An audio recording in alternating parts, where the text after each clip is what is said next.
Good morning.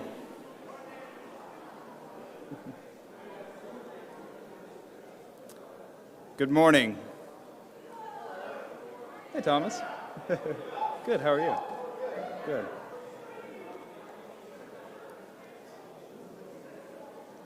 Oh, wait. So when I was asked to suggest a convocation speaker for the spring, several names came to mind.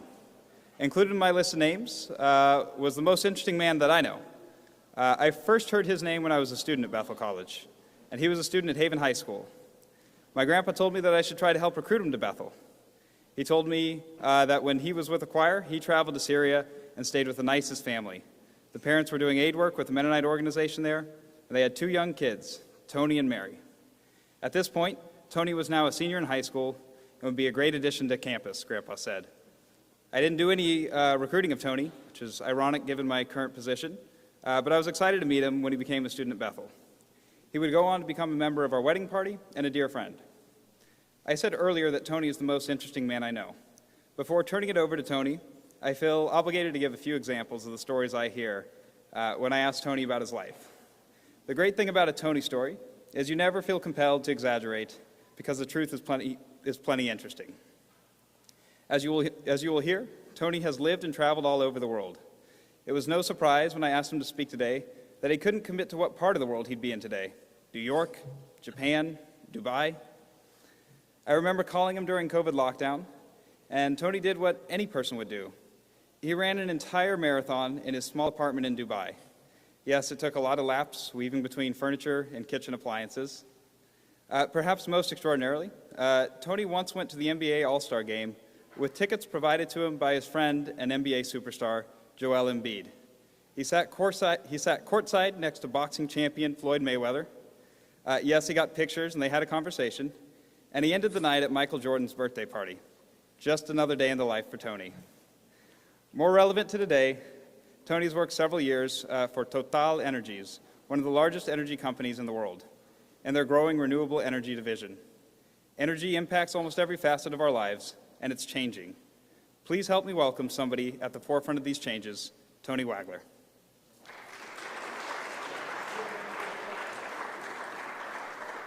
Good morning, everybody, or good afternoon. Thank you very much for the intro, Eric. I appreciate it. That's not exactly what I expected when you said you had a story to tell, but thank you. I really appreciate it. Yeah. When Eric and I had a call in January, we try to catch up about once a month, right after New Year's. I'd mentioned that part of my New Year's resolutions was to do more public speaking. And Eric is as good and quick as he is. He's like, oh, great, I have an idea for you. How about you do a convo speech? So it's not exactly what I had in mind on this scale, but I really appreciate the invitation. And I'm very happy to be virtually with you today. So as Eric mentioned, I've worked for Total for the past 3.5 years. I'll go into a career dive of what I've done and how I've gotten to work in the renewable sector, but I've always been passionate about energy and specifically renewable energies. So I'm happy to share a bit about my experience in what I've done in my short career. So the agenda today is to give you an introduction, a bit about who I am and the background that I've taken to get to this point in my career. I'll talk about some career highlights. I'll give a high-level overview of the energy landscape, really keep it very macro. I'll do a bit of an overview of renewables, especially the high growth, fast moving renewables. And then I'll do a deep dive or zoom on solar energy, the renewable source that I'm most familiar with, and then give a few concluding thoughts. Are we good on sound? Okay. So as Eric mentioned, I've moved around quite a bit. I was born in Cairo, Egypt. My mother is Egyptian. My dad is from good old Kansas. They worked for MCC for a large part of their lives. They still do. And within their roles, I got the the experience of moving around every few years. From ages 3 to 12, I lived in Damascus, Syria, which I've highlighted here on the map. It was a wonderful experience. A lot of people obviously associate Syria with the war that's unfortunately been happening, but we were there during the peace times, and it was a very, very nice experience. I got to attend the International French School there. I made some lifelong friends, but also picked up a few language skills. So given that it was in the Middle East, I learned Arabic, and given that it was a French school, I picked up French as well, and English from everyday conversations with my family. In terms of education, as Eric also mentioned, I attended Haven High School, not too far from where you guys are. That was a bit of a shock because I moved from Syria to the US and got thrown in the American education system. And it really felt like the movies, but I really enjoyed my time at Haven, getting involved with sports, doing the classic traditions like homecoming and prom. And then decided to go to Bethel, which I greatly enjoyed. I ran track for a year, made some really good friends. I missed the mod life. As Eric mentioned, we always come back for the weddings. Eric was there on campus, so it was really good to be back. After 2 years, I transferred to KU. Part of the reason was because I had a strong desire to learn more about energy, and they had a good interdisciplinary program where I could combine kind of the scientific and engineering part of renewable energies along with the business side. So I'll give you a quick story of why I'm interested, or why I've always been interested in energy. When I was younger, I always asked my parents like really broad questions, like why do people behave a certain way, or why is there a city here and not here? And when we talked about civilizations, what my dad would always tell me is that civilizations grow around resources. And I found that fascinating. And then as we kind of progressed throughout history, my dad also mentioned that electricity and energy were a huge part of why cities and urban areas would grow. And this was around like maybe 7 or 8 years old. And from that point on, I had energy in the back of my head. And then as I kind of came on the education path and learned more and more what was happening in energy, renewable energies were kind of at the forefront of the conversation, but at really early stages. And I thought it would be really interesting to focus my academic career around energy. So that was the primary reason for choosing this career path, or this education path rather. So when it came time to start looking for a job, I kind of gave a shotgun approach and didn't really have a target company in mind. I just knew I wanted to be within renewables, and in a company that would provide mobility, because I'd grown up all over the world. I knew that I wanted to continue traveling, and I wanted to do something that was in line with my strengths academically, but as well as my passion. And quite transparently with you, as my first job out of college, I knew I had to be financially independent. So I wanted a company that was stable and that would have decent or fair compensation for what I'd be doing. And the answer came in the form of Total Energies, previously called the Total. Historically, it's an oil and gas super major. So the super majors are the 5 largest energy companies based on revenue. But at the time, I did a deep dive into all 5 of these, and there wasn't really anything happening on the American front. At the time, it was Exxon and Chevron, and I looked more at the European companies, at Shell, BP, and Total. And through my research, I really found that Total was doing good things in renewables. Of course, there was an aspect of greenwashing and marketing, but after really studying the history of the company and what they've done, it seemed like they were moving in the right direction. So here's what I discovered in my research, keeping in mind this is around my junior year of college, so a lot was changing at the time. They started in renewables back in the 80s. They acquired a company that did PV manufacturing. So PV stands for photovoltaic. I'll make reference to this throughout the presentation, but they acquired a company that was making the PV cells that actually capture the sun's energy back in the 80s. So this was quite an early move. They really kicked off in 2011 by acquiring SunPower. I'm not sure if some of you have heard the name, but it's the largest developer and manufacturer of solar panels and industrial and commercial projects in the US. And to me, that was kind of a green flag, I'd say, that they'd entered the US market quite early and knew that they had to have a developer as well as a manufacturer under their belt. And from here on, it was really an M&A strategy for the group. They acquired an energy efficiency and performance company. So this is when they started thinking about, okay, how can we produce clean energy, but also how do we consume it? So BHC Energy was doing really good things at the time in ESCO services, kind of energy efficiency audits for businesses and residences, which is also a good indicator. In 2016, which is when I started doing my job hunt, they announced on a group level that any asset owned by the group, by Total, so that includes refining plants, that includes research and development centers, that includes gas stations, anything owned by the group had to be powered by solar. And so I was starting to think, okay, might be greenwashing, but that's a pretty big CapEx commitment from a group to basically green or provide clean energy to all their internal assets. And then they acquired SAFT. And this was really the big one for me, because at the time, obviously, when we're discovering renewables, we understood that intermittency was a big problem. The sun doesn't shine all day, the wind doesn't blow all day, so you had to have battery storage. And they acquired the world leader at the time, SAFT Batteries, which also does batteries for Boeing and Airbus, by the way. I'm not sure if it's a good thing to be associated with Boeing right now, but that's beside the point. It seemed like they were on a good trajectory. And in 2017, they acquired a few more small developers and launched their internal unit to develop projects worldwide. And they did it in a two-pronged approach, which I'll speak more about when I do a zoom on solar.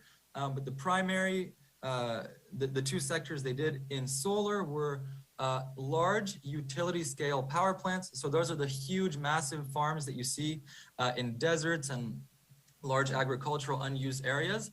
And the other branch was the industrial and commercial side. So working with any clients who are trying to go through an energy transition, but don't really know how to. And that interested me. So I applied in 2017 and got accepted in 2018. And as you can see, the trend continued. Through 2021, we've been making a lot of acquisitions and continuing in offshore wind, in energy development, and as well as distribution companies. But I won't get into the nitty gritty, just to kind of give you a background of why I chose this company. So it's a French company. It's based in Paris. And 2 weeks after graduation, I hopped on a plane and went over to Paris. And it was a really good time because, as I mentioned, they just started the internal branch of the distributed generation team. And when I say distributed generation, that is the industrial and commercial branch.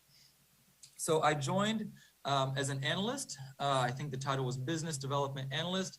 And because it was kind of a startup mode within a large corporation, you had obviously a structure in place and an end goal, but the role wasn't extremely defined. Everyone was kind of figuring out what they were doing.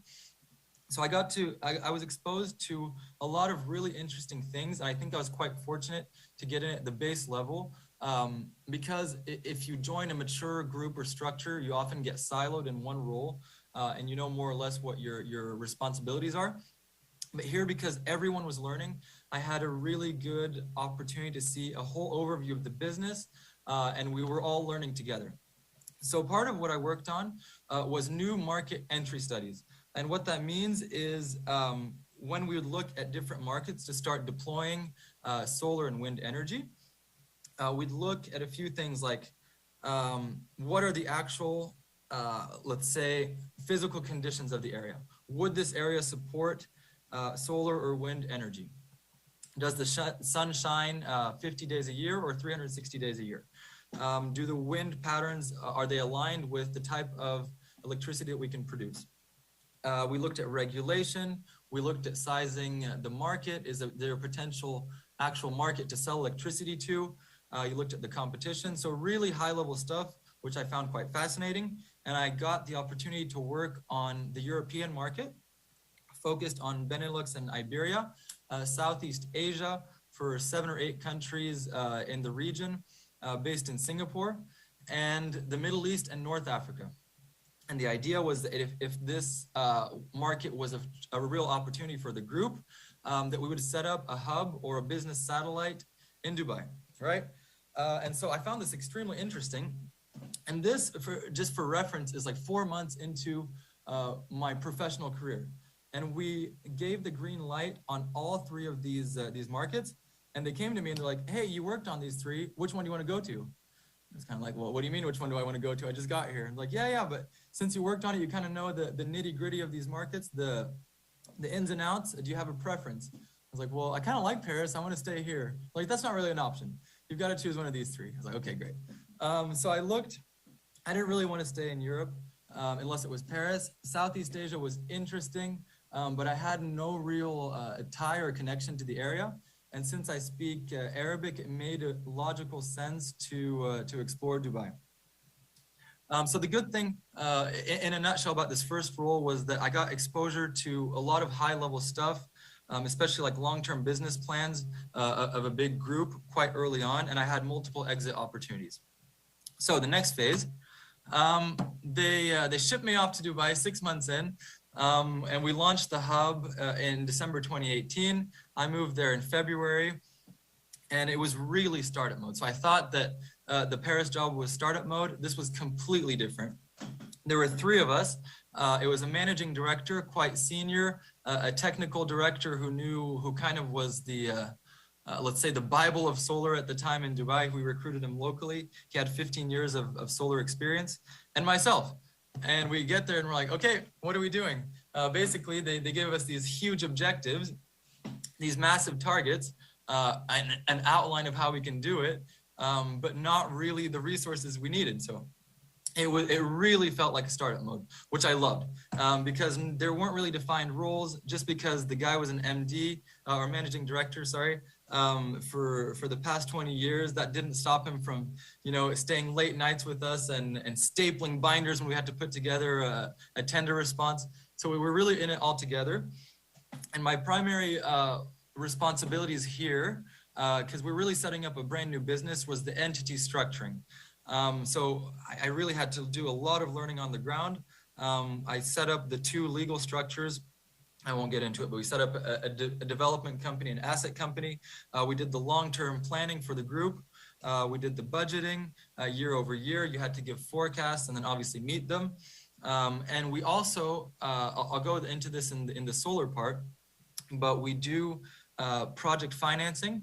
So these projects are quite CapEx intensive. Capital expenditure is really high in solar. And so what everyone does, it's no secret, is we do leverage debt. And so I was in touch with banks trying to figure out just really step by step what the interest rates are in the region. If they're interested in opening a green fund or financing a portfolio of renewable assets. So you had to do all the economic modeling. And because it was brand new, you needed to implement tools and standardized operating procedures to get a structure going, so that as the structure grows, it was kind of a copy-paste model after that. One good thing, though, is that when we got there, there were already offices. We didn't have to work out of a garage, for example. Because Total had been in the UAE since 1939, we have a historic relationship with the group, with the country. They'd been there since the Emirates had even unified. So UAE stands for United Arab Emirates, and Dubai is one of those Emirates, and Total had been there since before the unification. So we were lucky enough to have office spaces, and we could share resources like HR and compliance. But other than that, it was really on us. So the moral of the story is, it was startup mode within a big group structure, but that didn't stop us from doing, the 2-3 a.m. nights. In retrospect, I really enjoyed it. At the time, no one likes to go to sleep at 3 a.m. and then come back to the office at 8 a.m. But now that we've developed a big structure where there are more resources that we can give to other employees, I kind of miss the late nights and the go-getter attitude. So that's phase one in Dubai. Phase two, after this growth period, which was quite intense, I really wanted to be more client facing. I wanted to have more interactions with the end users rather than be in the back office setting up everything that was process oriented. And so they gave me a commercial role. I was a junior key account manager at the time. So what that means day to day was I was in charge of finding clients who would be interested in solar and then taking them through the entire process from the first meeting to contractual signature. So it's quite a long process. And I'll talk about the business model a bit later, but we work on 20-year contracts. So as you can imagine, it's quite difficult and time consuming to convince an end user to commit to something as long as 20 years. In the industry, we call it a marriage. So what you have to do is convince, you're basically dating, you're courting this client into a long-term partnership with you. Along with that, because they're quite high CapEx intensive projects, we have to defend the project to our management committees in Paris and the headquarters. So a large responsibility that I had was preparing the investment dossiers or the project and presenting it to the committees to obtain approvals. And in parallel, because Dubai was really a fast-moving solar market, the Middle East in general, a lot of companies realized that instead of talking to just one vendor or supplier of renewable energies, they could launch an RFP. So what an RFP is a request for proposal. So let's say I'm a mom and pop store and I want to go solar. I can put an RFP out on the market and I say, hey, I'd like solar, please pitch your best proposal. And we'd get invited to these RFPs, or they're sometimes called tenders. And along with my role of prospecting and getting my own clients, I also became in charge of managing all the RFPs. So that was phase two. And this was about, so the first 6 months were the entity structuring role. I stayed in this role for about a year. And in my current role, now I'm an international business development manager. So I'm still in charge of maintaining my client portfolio, the clients already signed, and growing those megawatts, which is the installed capacity of solar. But I'm also now looking after international expansion. So the reason why is because Dubai is getting quite saturated. I think there are over 200 solar developers in the region, which is extremely competitive. And you're also limited by rooftop space. So you're really limited by the physical resources that you have. And if 80% of the roofs in Dubai already have solar, then you have to look elsewhere to maintain your presence in the region. So now what I'm doing is taking more of a high level approach with what's called key accounts. So really leveraging our group relationships and looking for companies who we've already done maybe an electricity deal or a lubricants deal, and also helping them with their energy transition in solar. I also do a lot of high-level events like panels where you get exposure to a larger client base, and then they come to you looking for solar. So that's the key account side. On the geographic expansion side, we've recently opened new entities or business satellites in KSA, which is Saudi Arabia, the Kingdom of Saudi Arabia, Oman, Morocco. We're in the process of opening up Egypt and South Africa. South Africa has been really tricky. It's such a huge market, but with the spread of Omicron coming out of East and South Africa, that really slowed us down. So we're really, we're exposed to the pandemic just as much as anyone else, even though everyone needs energy. And what we're also doing is proposing coupling value propositions that go along with solar. For example, one of my clients that I signed last month also requested an electric vehicle charging station. So I'll give you a few examples. We sometimes do solar installations on the parking area of a business. And so the guy said, well, we already have clean energy coming from these shades that protect the cars. Why don't we also install an electric vehicle charging station underneath powered by solar? So that's an example of how coupling two clean, let's say, sources of electricity together works. And we also are starting to do energy efficiency audits. So like I mentioned, we know how to produce clean energy, but it's also important to learn how to consume it in the right way, in a more efficient way.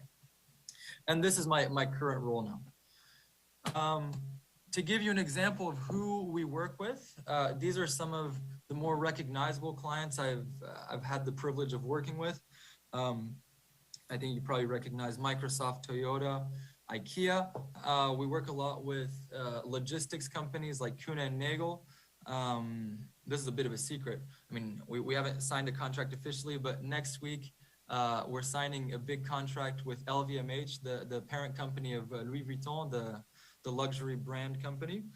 So it's really not one specific industry that's looking to go green or sign renewable projects, but really anyone who has energy consumption and has a rooftop can do solar. We've done a framework agreement with Dubai Investments, meaning that anything coming out of the venture capital arm of Dubai's investment branch would have an interest in solar. So that was one of the more strategic, large framework deals we've done. So that's a bit about how I got to where I am now. I'll give you now a very high level introduction to energy. I know you're all college students here, you know how this works. So I'll keep it high level, but just to give you an overview of where things have come from, where they stand and where we're going. So as we know, there are many types of energies. They come in different forms. They come in different geographic distributions. Some are harder to extract than others. Some are renewable, some are not. So the three primary, or the fossil fuels, where 80% of all of the world's energy consumption comes from, come from oil and natural gas, which are referred to as hydrocarbons, and coal. So these are, obviously, as we're learning more and more, the not so clean types of energy. The low carbon energies, the primary ones now, are hydrogen, biomass, wind, and solar. Why these three are called fossil fuels is because they come from the transformation of organic matter after being buried under several thousand meters of layers of sediment. That's why we call them fossil fuels.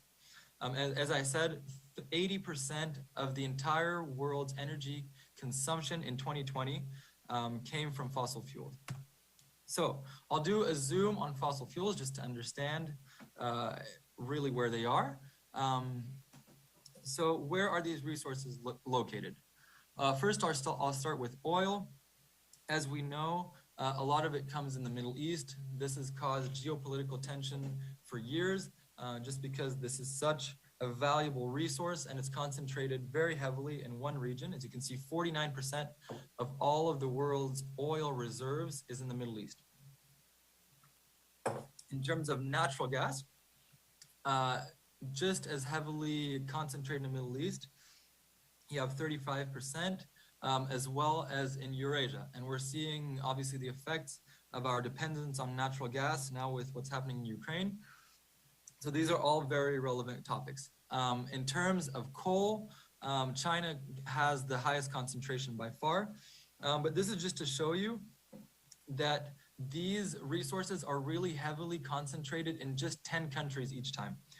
The rest is really quite insignificant. So 10 countries hold 86% of the world's oil reserves. 10 countries hold 80% of the world's natural gas, and only 10 countries hold 90% of all the coal reserves worldwide. So these are just the reserves, where they're located based on where nature has put them. But who is producing these? So just because you have the highest level reserve doesn't mean you're producing the most. This shows you a bit of an inversion.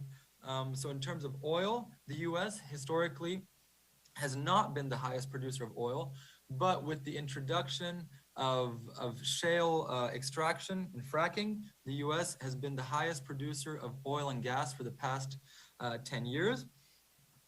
And oil production has increased year over year to nearly 100 million barrels per day in 2019. So this is just pre-pandemic. So the key message I'm passing here is that fossil fuels are around and there's still a lot of them, and our dependence on them is not going away, it's actually increasing. The only time that we've seen a dip in oil and gas demand was during the pandemic, but that's because of the lockdowns that we all experienced. So, who is consuming this energy, and what are the resources that we're tapping into? Like I mentioned, 81% of the entire energy consumed in the world is still produced from fossil fuels. Here's the repartition.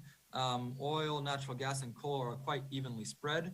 But it's important to understand why we're consuming so much. The primary reason is that the world's population is continuing to grow. We've seen year over year an increase. I think between 2000 and 2019, we saw a 2.3% increase in the entire world's population. The UN predicts that by 2050, we can hit 9.7 billion people. And by 2100, which seems quite far away, but it's really not, we could hit 12 billion people. So due to a larger increased population growth, there's obviously an increased demand for energy and electricity. So the direct link is there. The largest thing affecting this consumption is electrification. So electrification is just providing electricity to wherever people are, right? So there's still about 1 billion people in the world with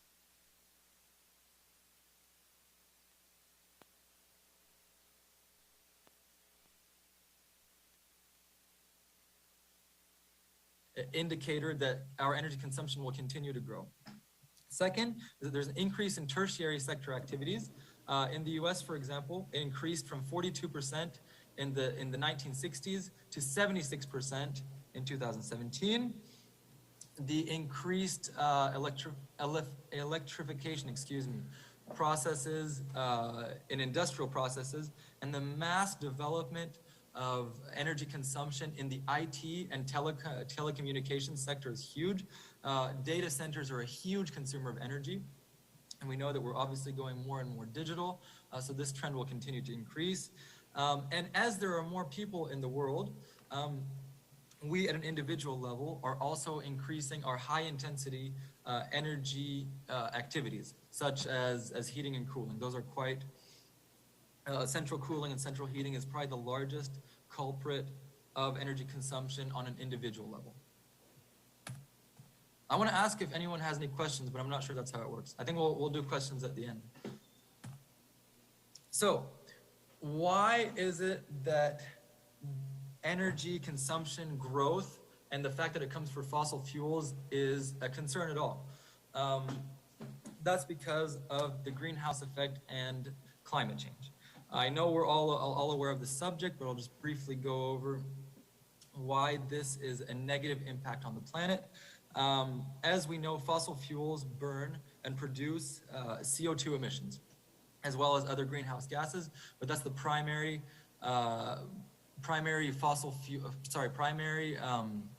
emission coming from fossil fuels.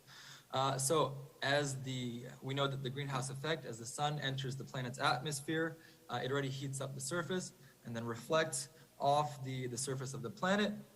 And when it tries to escape back into the atmosphere, these greenhouse gases that are floating around prevent the infrared radiation from re-entering space, and it gets trapped, and that obviously causes an increase in temperature of the planet's surface, causing the effects of climate change that we all know and are aware about.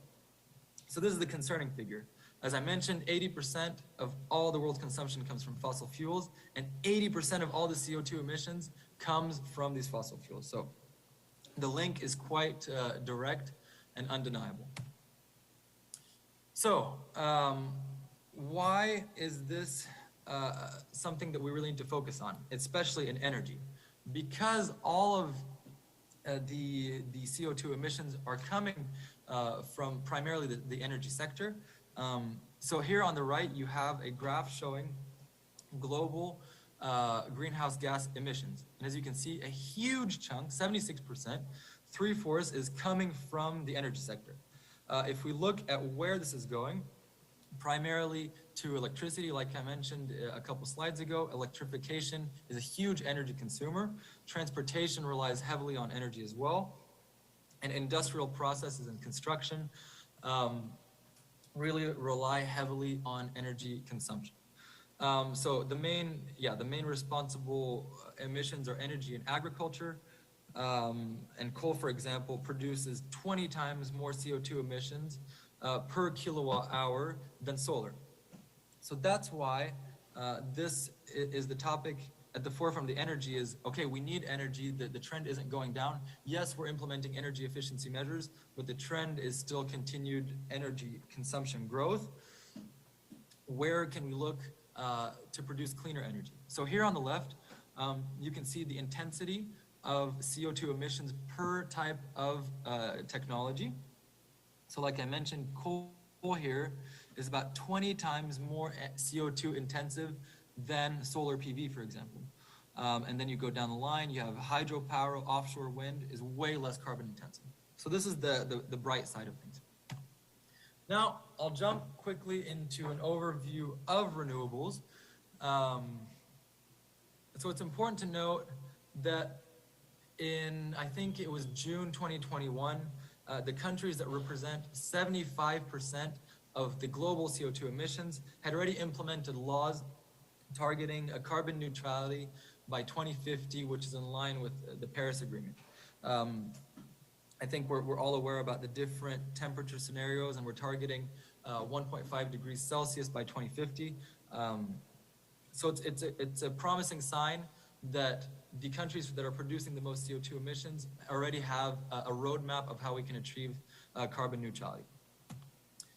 So now that we know consumption won't go down, how do we address technologies to really provide the energy we need at a much less carbon intensive pace?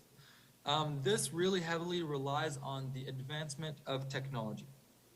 So here, I've given you just a breakdown of the low carbon technologies along with their levels of maturity. So today, what is mature, established, and we know can work and is continuing to work is hydro, solar, wind, nuclear, and geothermal energy. Obviously, I'm quite in, I'm really in the renewables industry, so that's what I'm going to focus on. But you have other things like heat pumps, electric vehicles. These are things we can't replace, right? We know that we're going to have to continue driving cars. So the introduction of electric vehicles, EVs, which is much less carbon intensive if done the right way, is a technology that we know can work. Lithium-ion batteries, which are used in EVs, as well as battery storage, very interesting. Solar thermal, we're exploring biofuels that works, and energy efficiency, which I mentioned. So these are technologies that are currently working, but there's a lot under development that could continue these low carbon efforts that we predict in the industry to be mature around 2030. So marine energy, capturing the motion of the waves and tides to create power. Floating wind power we're starting to do slowly, but there's a lot to be done there. Autonomous electric vehicles that will be highly more efficient. Carbon capture technology, which is the technology that's emitted from a fossil fuel plant, can be captured on site. Solid state batteries, CSP is concentrated solar power, so solar power that's more efficient than what we currently have in PV, and 24/7 storage. These are things that are in development that could be ready quite soon. And then there's also stuff to look forward to down the road that we predict will be ready between 2030 and 2050.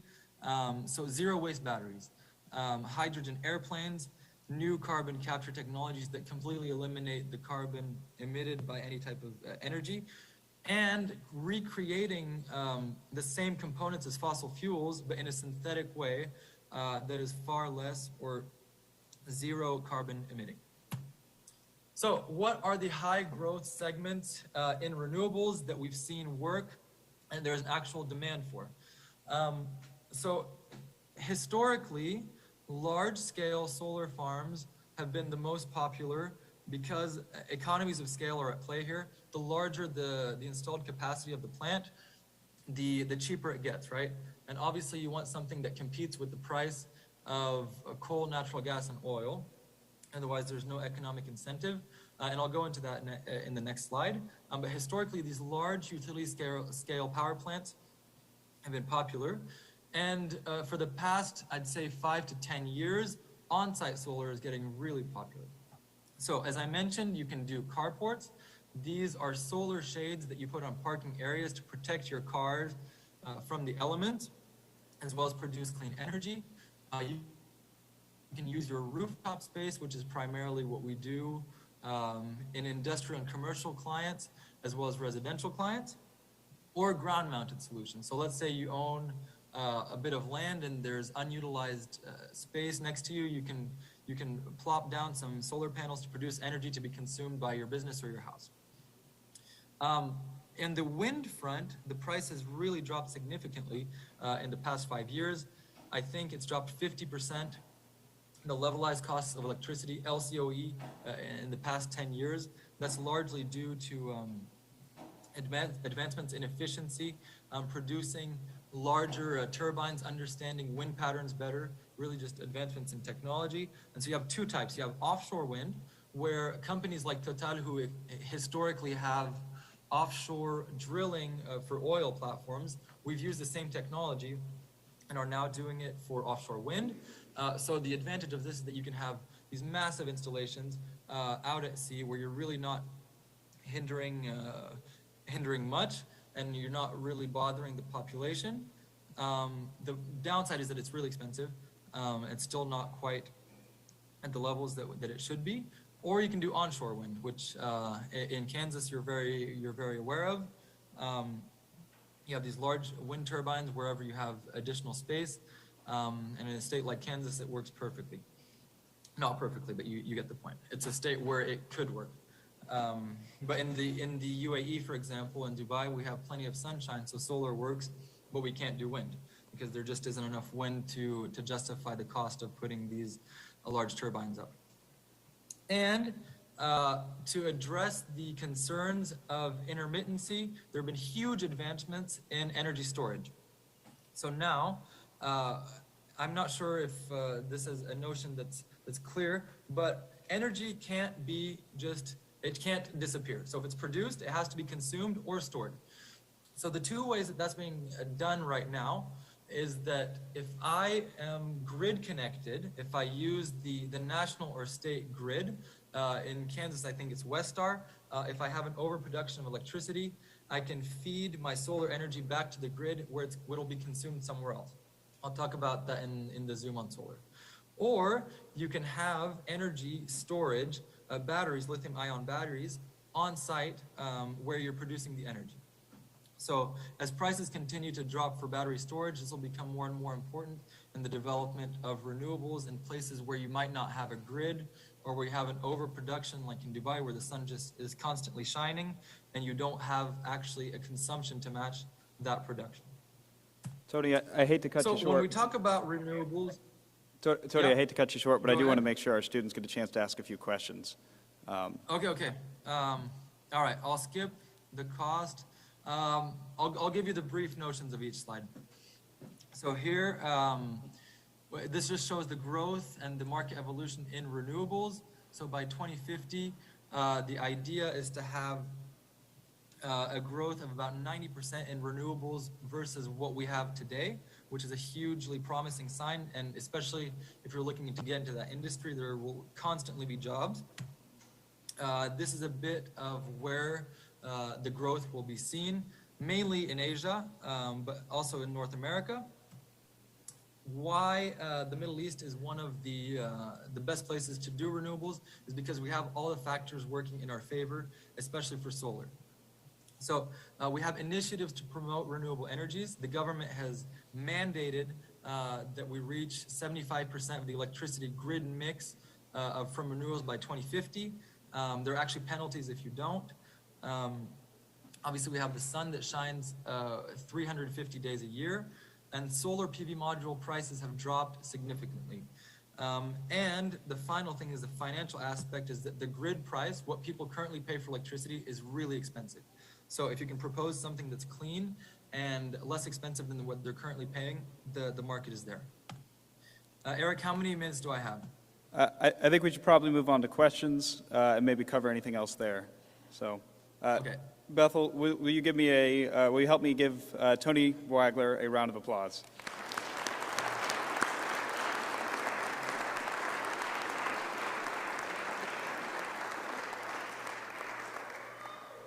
I'm not real familiar how the questions work, but if anyone has any questions, maybe raise your hand and we'll get them relayed to Tony. Tony, you can probably get on the big screen here and stop sharing the presentation. Okay. I do want to give my conclusion at the end, after the questions. Because I have a roadmap. Like, we talk about problems, but we need solutions too. I didn't catch that, sorry. But yeah, what questions do we have for Tony? Eric, does it just work if I use this mic? Tony, can you hear me? Perfect, yeah. Okay, Tony, thank you so much for coming and speaking today. My question kind of has more to do with climate change. Of course, you addressed that we need to keep our warming to 1.5 degrees Celsius, and some people feel like that might not happen, like the switch away from fossil fuels is not happening fast enough. With your knowledge of the industry, do you think that we will hit our target, or do you think that a lot more action needs to be done now? Eric, I'm not sure if you can repeat the question. Optimism on reaching the target set, keeping the temperatures down below 1.5 degrees Celsius change. Yeah, I mean, that was my concluding slide. It's obviously a responsibility that we all have to face, but because it's now at the forefront of conversations on the consumer's end, people want to consume cleaner energy. Now we're aware of the impacts of climate change. I think it'll be more and more relevant, and especially if you have more and more carbon taxes included for fossil fuels, the economic incentive is there, the social incentive is there. Developers who are historically rely on oil and gas are now moving towards this. It's moving in the right trend. Very good. That may be all we have in terms of time for questions. So thank you again, Tony. Thank you, students. You are dismissed.